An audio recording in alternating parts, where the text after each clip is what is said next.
we opted to ask you a couple of different questions. So please, as always, if you are here, if you can hear us, please let us know. Drop it in a comment so that we don't have to go and mess with our phones to see if This there's doesn't audio there. even look live. Like, oh, there it is. It is definitely live. Didn't look like Katie, could you please tell us what is the question that you asked? I didn't really ask a question. All I just said was today is going to be kind of an open floor format, and you guys can ask anything that you want as far as we are. This isn't Tipsy Trainer. We're going to have to remember Right. that. So not like anything. It is just to Hey, what's up? anything related to fitness, anything related to Nutrition, health, goals. anything like that. Anything that's going to help you guys, do even better in your progress towards your goals. Awesome. How come it doesn't show who it is? I don't know. Right. So we have two questions. We need that to see question. Well, we don't have it. We're gonna have to figure it out. We can still won't use we? it. It just Won't doesn't say we? who it is. Bring it back. Bring it back. Okay, so I'll ask the questions that we have. We don't have many on the actual post, so please feel free to ask anything in the comment here, or else this is gonna be a real short video. If you don't ask questions here now that it's live, sorry. The two questions that we have in the post are gonna go by real quick. So please drop questions, and we apologize on the little software that we're using for this call. We can't. It's not directly in Facebook, so we can't see who is writing what. We can see your comments, like we say hi. Me and Jono are here. Hi, I can hear you, and I miss your faces, but we cannot see who that's from. So if you guys, when you make your comment, unless you want it to be anonymous, can you write your name? Anonymous? Anonymous. Just write like Katie said, or Katie here, I would like to know, just so we know who you are, unless you don't want to tell us. You can go in the support group and you will see it. Okay. If you go into the actual call. I see. Anyways. Okay. All right, so. Question number one. First question's from Tamra. How healthy do you think it is to do a fast? Is it true when you do a fast that your body will hold on to your next meals after fasting, then to go into survivor mode? Or do you think it could be a great way to flush you out? Just curious. I like learning and hearing all points of view, especially if experienced. So I'm going to let Miguel handle this one because we have a lot of experience with this, and I can tell you that survival mode does not exist. Classic Danner here. Classic Dan. Classic Dan. Yeah, I can tell you that Flo misses your faces. Oh, Flo. I can tell you that survival mode and starvation mode do not exist. I can tell you that for a fact. It's just something that got misconstrued from a previous that being study. Said, it's what it is describing can exist, but it's not. It's too broad. People have it all wrong. When people think starvation mode, they think that their bodies will all of a sudden not be able to lose weight, and that's not what happens. If you actually look at the study that originated all of this, it was done with survivals from concentration camps that were already malnourished, and then they fed them even less in this study. And what happened is that they just kept on losing weight. All right, they lost so much that they literally looked like they were going to die. Yes, their metabolism slowed down, but it did not slow down to a point that it prevented them from losing weight. The easiest way that you can prove this to yourself is just think of people in third world countries, people in Africa where there is no resources. They eat very little. Their bodies are not in starvation mode. They don't hold on to any body fat, right? Okay, so that's that. Now, fasting. Fasting is something that has been around for thousands of years, if you think about it. It's been, even if you think before we were gatherers, we were hunters, and when that happened, you didn't eat whenever you felt like a PB&J. You ate when you killed the deer, and then you ate them, and then you ate enough to sustain you. There's a lot of literature that explains huge benefits to fasting. Fasting, the most common ways of doing this is intermittent fasting, and that just means, if you think about it, we all do intermittent fasting. When you go to sleep, you're not eating, so you're intermittently fasting, right? Over the last few years, intermittent fasting has gained a lot more popularity in the fitness industry because it provides you with a very easy way to save up some calories. So yes, there's a lot of benefits to it, not just the fact that it's easier to keep your calories down. There's also a lot of studies that suggest that your focus is significantly improved, that it is very good for your digestive system to give it that break. As always, we're all different, so I definitely would suggest that if you're going to start playing with intermittent fasting, that you do some research, that you ask us more in detail, so that we can have a specific plan for you.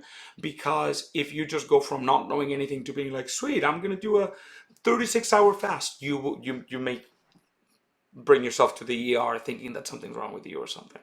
All right, but yes, there's nothing wrong with it. It's really really good, really powerful. Yeah, it's really exciting too. But you don't have to do it. No, you don't have to do it. Yeah, it's not like you're gonna get extreme benefits from it, or for me personally, I'm sorry guys, I have something stuck in my throat. You always do that. For me, I know I always have something stuck in my throat. It's allergies.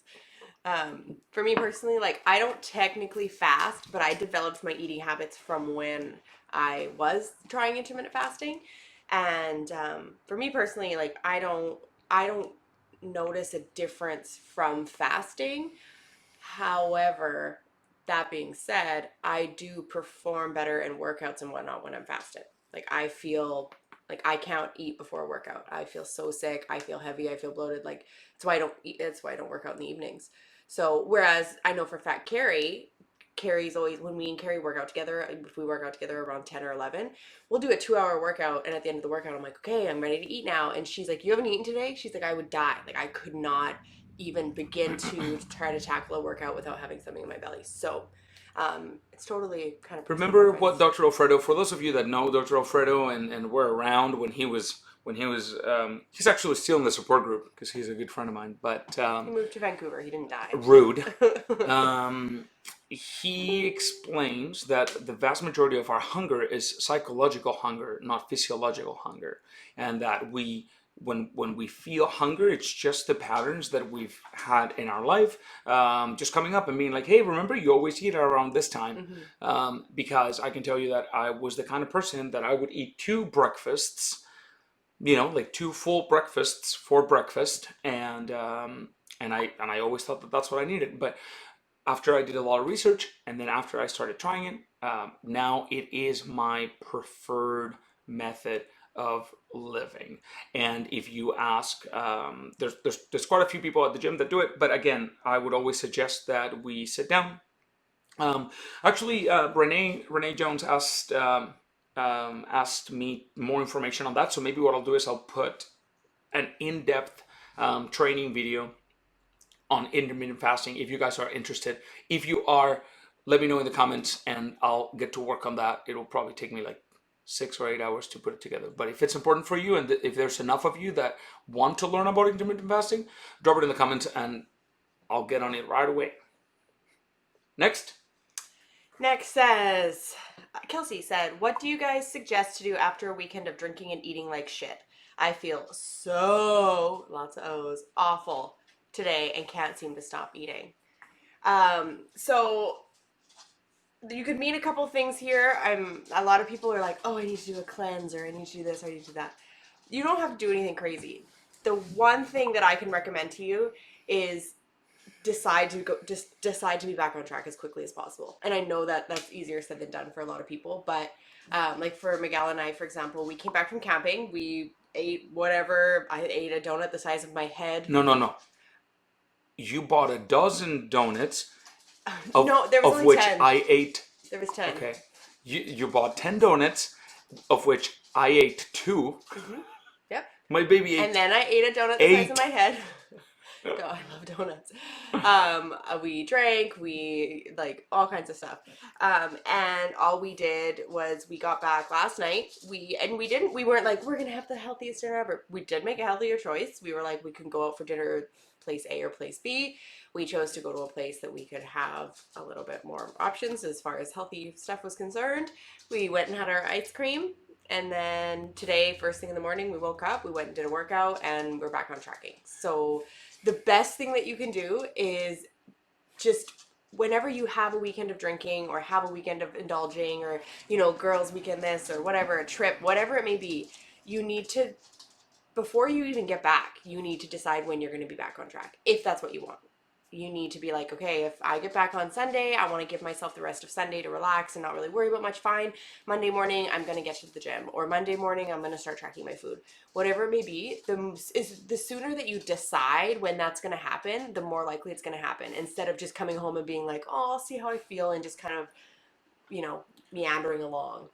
Um, Look, and I apologize if you're always like, oh my God, you have to go so deep. Um, yeah, that's always the problem. Check it out. We behave in accordance to the identity that we believe we have ourselves, right?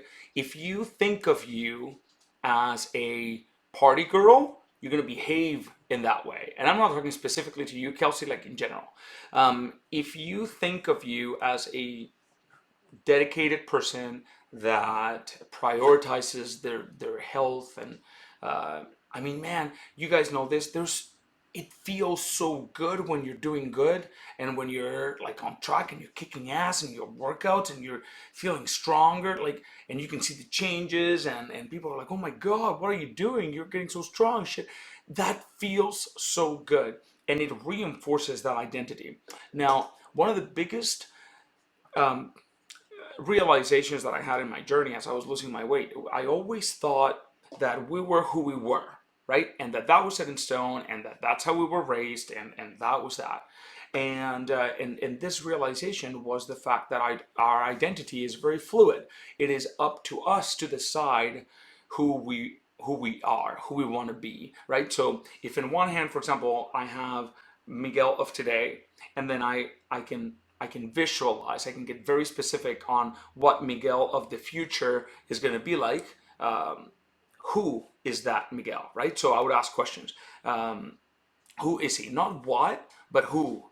Who is he? And then from that, I can try and get very very clear on who he is, and then describe the behaviors that version of me would participate in, right? So, for example, for the longest time, I one of my ways of wasting time was playing video games, and if I didn't do it every single night, it was like, what's the matter?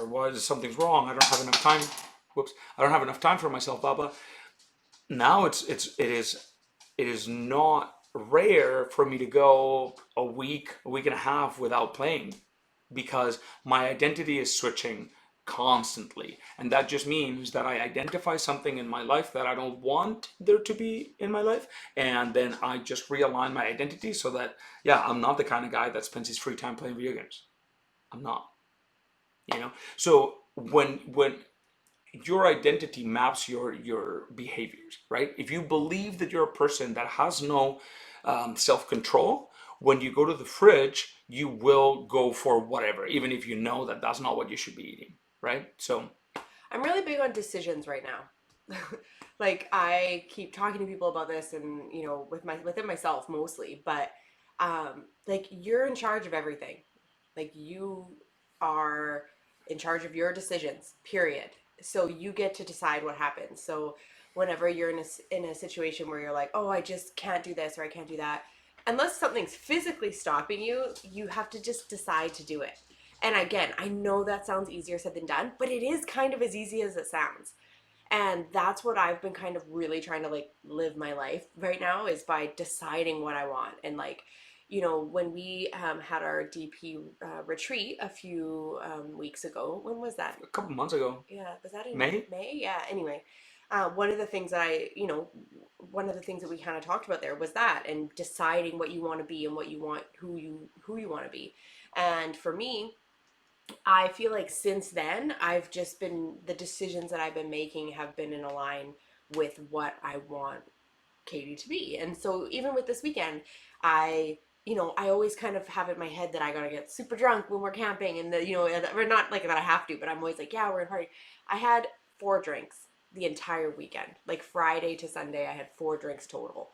not 4 drinks a day, not like that's for the entire weekend. I had 4 drinks. I had a wonderful time. I still had a great, total blast. My eating was not absolute worst as it could be. It wasn't the best either, but I made the decision beforehand that I was like, I'm not gonna track this weekend. I'm just gonna eat what we brought and enjoy myself, and that's that. Not worry I about saw you anything. brought a whole bunch of protein bars, Yeah. and not one got touched. I know. But I'm happy I have them this week Yeah, now. yeah. But yeah, so totally. But I had my Greek yogurt for breakfast, and Mm. like I had my tuna for lunch, and then I knew coming out of there, like I decided to do that, but I also decided that Monday was my day back.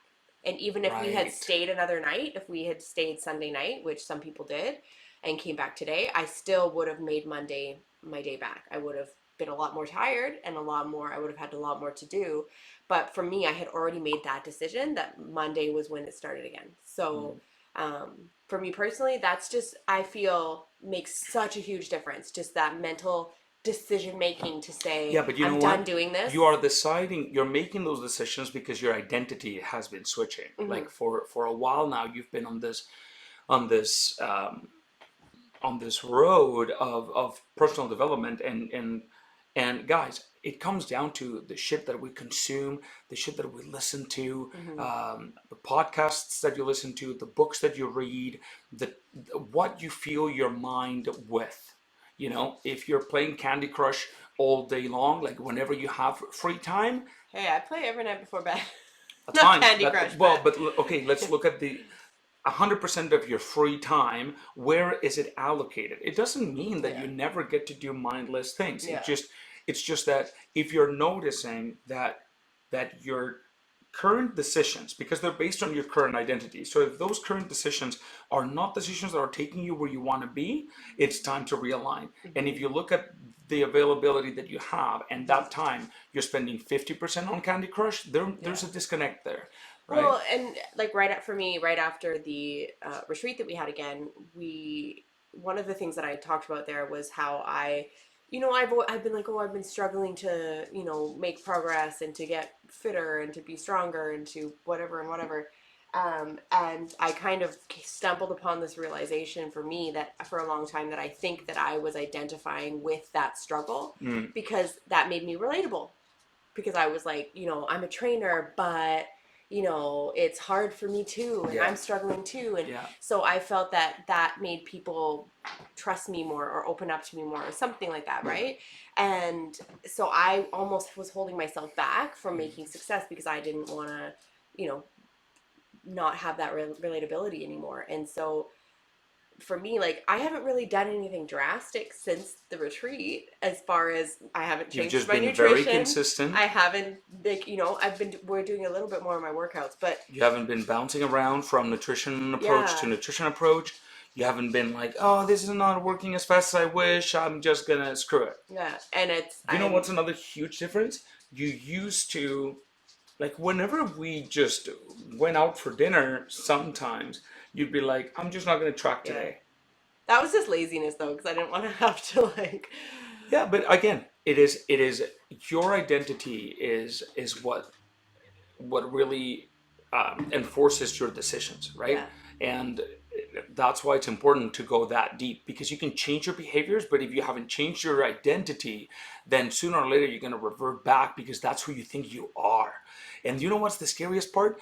In our own minds, we make up the stories as to why we are the way that we are and why things should be the way that they have to been, justify it. because we are trying to justify it, because our baby little egos are trying to protect themselves. So you make stories where it sounds really good why you can't make progress or why shit needs to be a certain way, even though it's not working for you. Somebody just said being relatable is huge, and it is, but not at a detriment to your That's own right. self Can you progress, right? imagine? Like, would you, like, look, you guys know us and you know us well, right? Are we relatable to homeless people? We're not, right? They would be like, man, who do these guys think they are? Blah blah. Maybe, I don't know.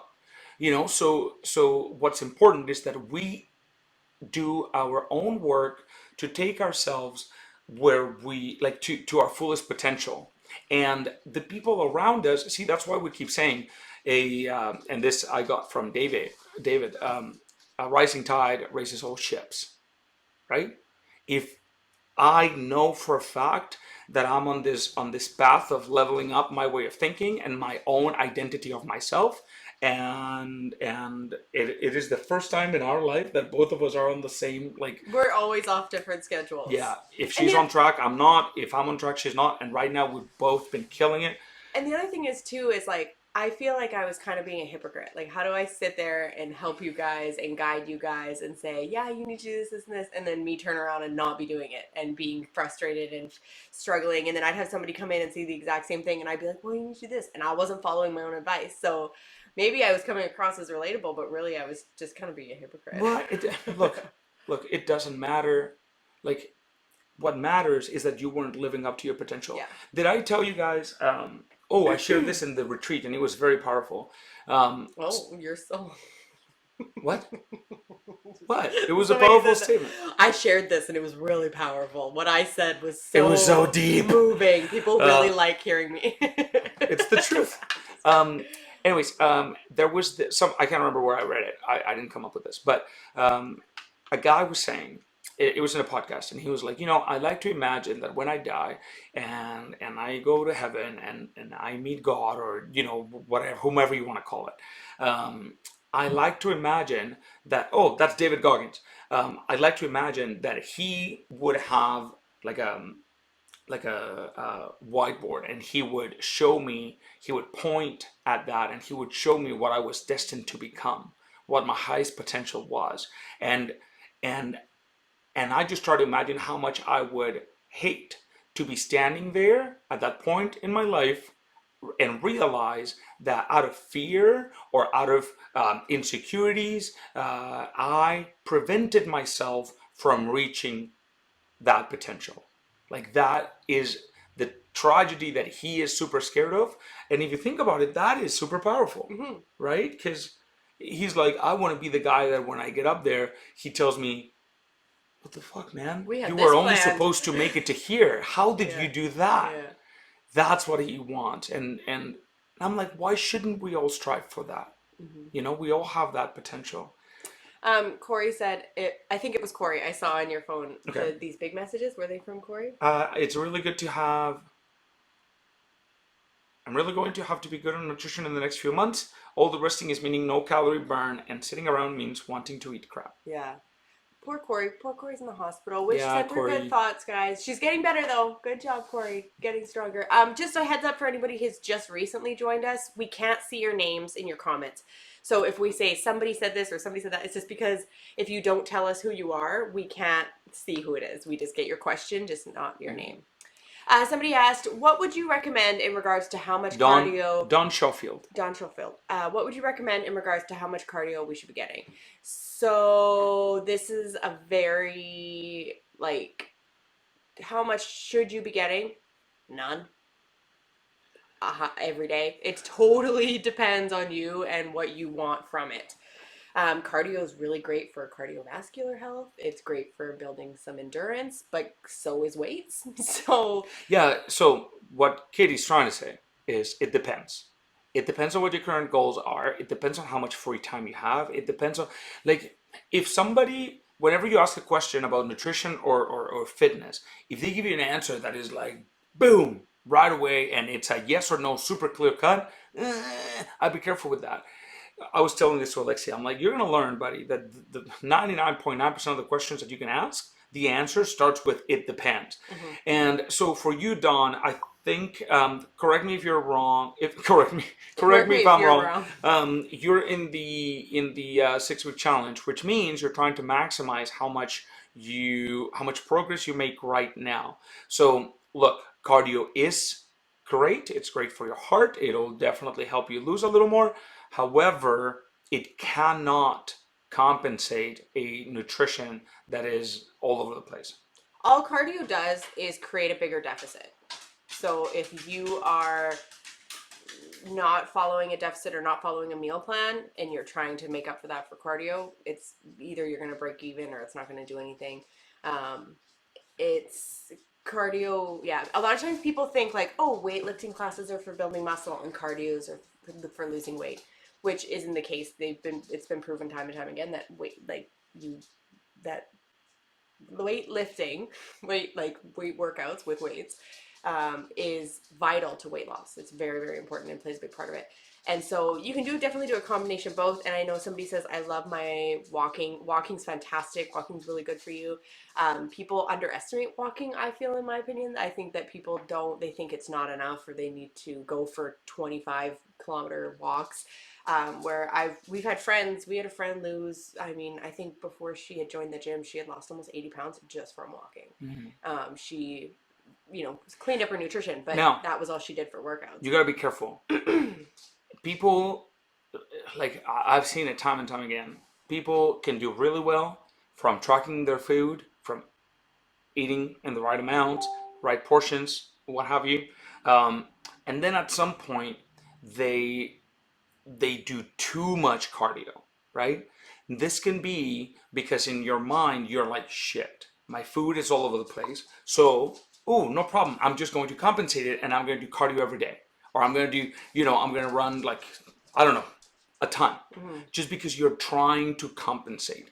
What I can tell you is that is a double negative. It'll impact you even worse in the long run, okay? Because your body is extremely smart. And if you're trying to just do cardio as a way to counteract how much you're eating, your body is going to become more effective at doing that cardio. More efficiency means doing the same amount of work for less resources, which means next time you run 10K, you're going to burn less calories than the previous time, and then less, and then less, and then less. So it's a battle that you can't win.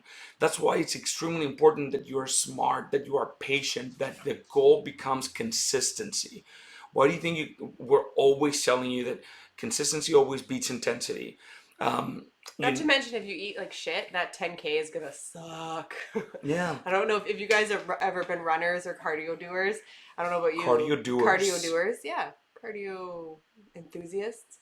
If you eat garbage and then try to do it, it is like you're slogging through mud. It's so hard to run when you have bad nutrition in your body.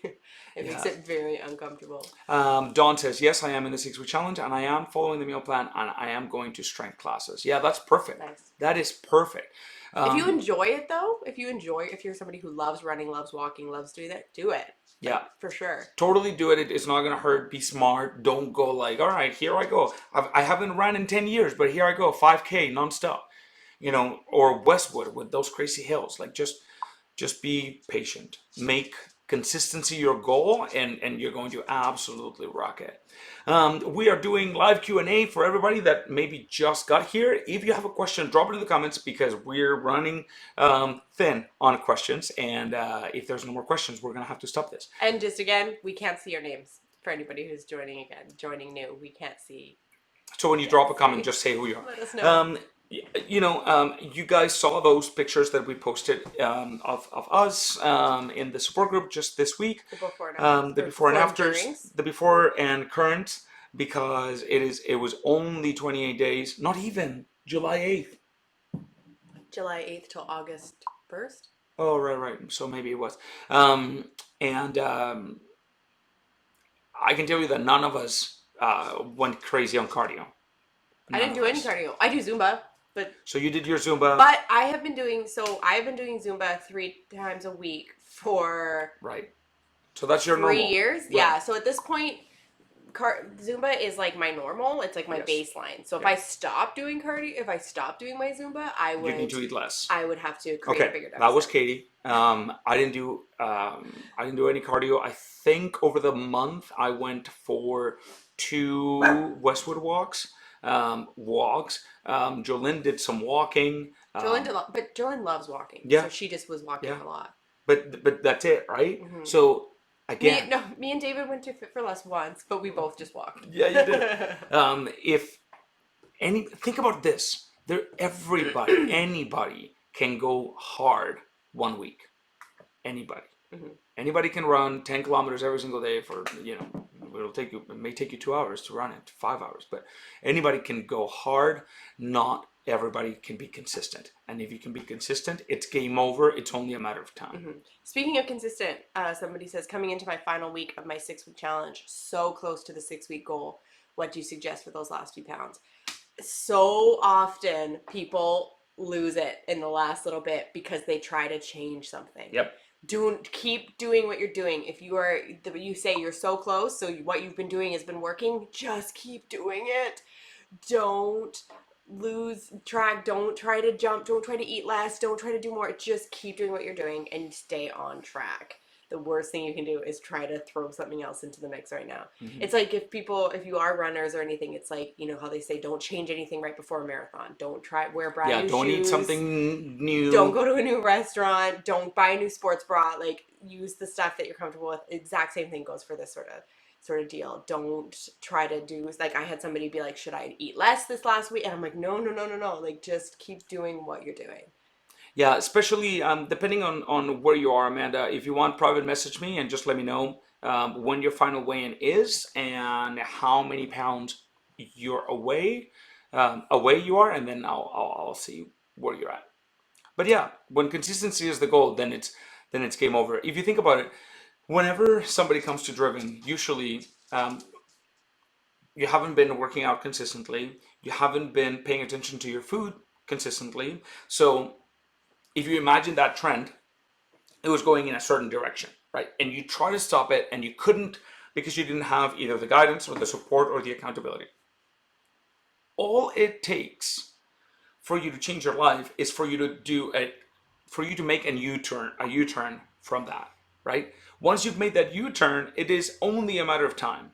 It doesn't matter how slow you go, you're no longer going that way, you're now going this way, right? And sometimes, especially at the beginning, or whenever you need a reset, it's important to just kind of take in new knowledge and reset those goals, and then go from there. I'm gonna assume this is Corey because it says ICU. Yeah, She said, that's correct. Katie Diaz, I legit wake up to Zumba songs in my sleep at the ICU. I'm actually dreaming of Zumba. Oh, Corey, you'll be back soon, I promise. That'll actually probably be a good one to start back with. Nice and easy though. Maybe half a Zumba class. Um, Janine says, I struggle with trying to eat enough calories per day, but I fall short.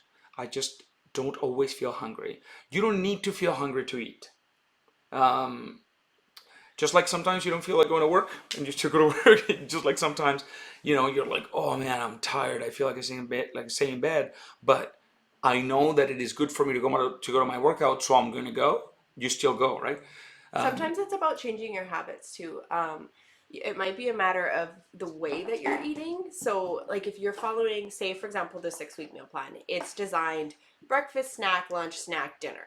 That doesn't always work for a lot of people, myself included. I cannot eat throughout the day. I eat 3 meals, 2 big meals, and 1 snack. That's how it works for me. But if you're somebody who maybe doesn't start eating till much later, so say you don't have your first meal till say 12 because of work or whatever reason, then it can be a lot harder to get your calories in before bedtime because you don't have as much time. So it might be a matter of trying to start a little earlier, maybe even just having like a protein shake when you first wake up in the morning, and then that way you have more time to get those calories in, opposed to feeling like you're trying to slam in your 1,600 calories all within the end of the day if that doesn't work for you. You know what? The food choices that you are making. Someone's smoking the devil's lettuce outside. The devil's lettuce. Stinks as soon as you open the door. It's the food choices that you're making. So try not to eat so many veggies. Try not to eat so much. I don't know if you're eating broccoli or cauliflower or carrots or lettuce or spinach or think about it this way. It would take a whole bowl of broccoli to give you 100 calories, or it would take you a tablespoon of peanut butter or 9 grams of butter, right? So think volume versus calorie density. There's foods, a chicken breast, a whole chicken breast is only like 120 calories, but if you have a tiny thing of salmon, 4 ounces, you're going to get more like how much? And 150? 4 ounces? No, more than that. I think it's over 200 for Yeah, 4 see, ounces. because it has a little more fat in it, right? Also, Janine, I know somebody's laughing at the devil's lettuce. If your goal is weight loss and you're finding that you're not losing, but you think you're not eating enough, what happens for a lot of people is they eat not enough during the week and then they binge on the weekends. Binge is always a scary word because people are like, I don't binge. And binging doesn't mean sitting in front of your fridge crying and eating cake. but it's when you have a high volume amount of calories at one time.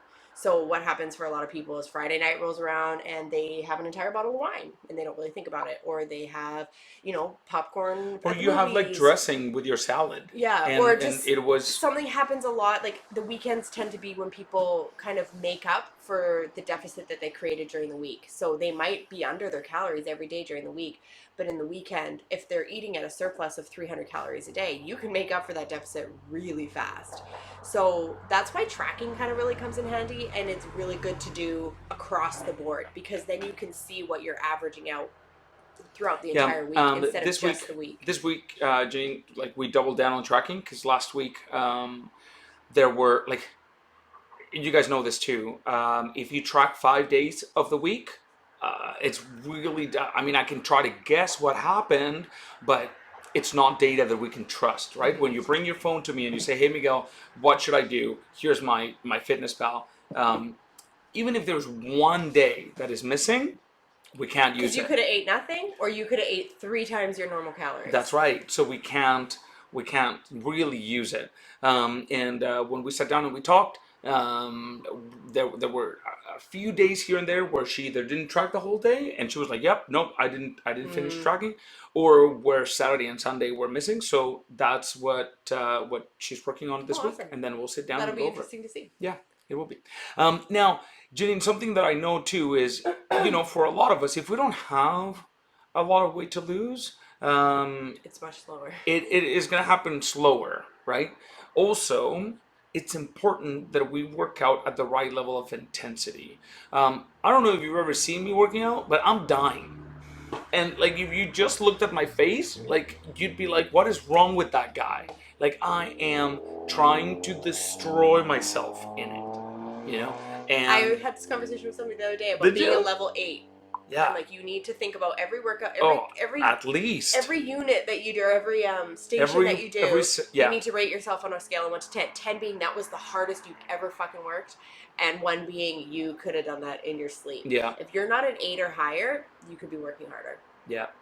Yeah. Unless it's an injury or something, right? But Yeah. like overall, that's Training intensity is one of the areas where the vast majority of us leave a lot of progress because we're just, I mean, we do it, but we're doing it at a 6 out of 10 instead of an 8.5 out of 10, right? Yeah, and it is proven also that there's this that we just tend to compensate if we already worked out in a day. The number of calories that were burned during the rest of the day just decreases because we're like, well, I already worked out. Yeah. I don't need to take the stairs. And 1 hour of activity does not erase 23 hours of inactivity. It doesn't make up for it. Because, like, everybody's a little bit different, but you don't burn as many calories as you think you would in a lot of classes. That's why we ask you not to track the exercise because it's negligible. Most of the time it's overestimated what you actually are burning. Because there's days that I fucking kill myself and I'm like, oh my god, I'm dying. And I'll look at my Fitbit and I burn 230 calories. And I'm like, what? I feel like I burned all of the calories because that was so difficult. Janine, something that I know as well, because you say I've tracked every day as my goal. We think that's Janine. No, I know it is. Protein. I believe you're vegetarian, and that's a difficult one, right? It does force you to go outside of your comfort zone, and it's just more work, straight up. Katie, like, she eats sometimes just cottage cheese like this. She will have a protein shake at least. Like my absolute goal for the next few weeks before our trip is calories and protein, and because I can never be consistent. How many grams of protein have you eaten right now? Today I am 157.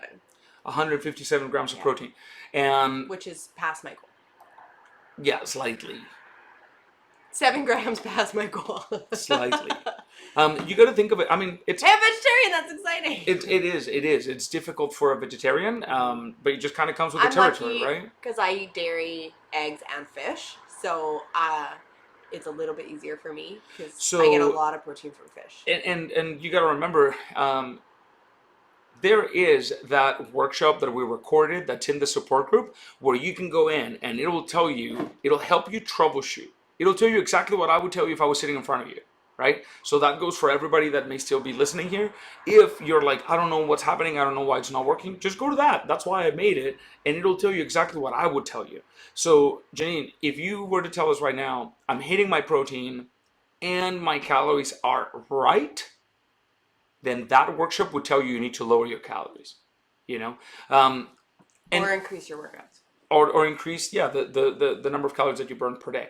That is when it is very beneficial to just make that, to realize that for the rest of your life, you're going to be looking after your health, right? Because otherwise, we can get trapped in this mindset of, I just need to make this happen, over the next 4 weeks, 6 weeks, or 6 months, or for my wedding, or for this or that. That's bullshit, right? We're going to be taking care of this body for as long as we have it. So every ounce of knowledge that you acquire is going to be extremely beneficial. It's going to compound and it's going to get you there over the long run, right? That's important to think of. Alrighty, guys. Any other questions besides questions pertaining devil's lettuce? It is. It smells gone, by the way. I always think that it smells good. I don't mind the smell of it, but it just like came in so strong when you opened the door. It shocked me. I wonder if it was our neighbors. No. What? It's probably somebody at the bus stop. Yeah, We probably. get some shady characters at the bus stop in front of our house. I just parade myself half naked to scare them away. Yeah, we don't have real curtains. These are sheer. Alrighty, guys. I think there's no more questions. Thank you so much for hanging out. I have questions about the devil's lettuce. Jackie Jules. Oh my God. Alrighty, guys. Thank you so much. This was fun. Stay tuned. There's something somebody asked about the announcement. There is something huge. That was Amanda Nguyen. There's something huge coming that is going to change the game and is going to allow you to participate in the sweet freaking gains that we've been making. You're blocking me. Of course I am. My muscles are huge. Here. Oh my God. What? Oh my God. Oh. I'm so bloated from this weekend. Yeah. Alrighty, guys. Thank you so much. Yes, thank you so much. It's a lifestyle change forever. I do love the smell of weed. Yes. Alrighty, guys. Thank you so much. We love your faces, and we'll see you tomorrow. Bye.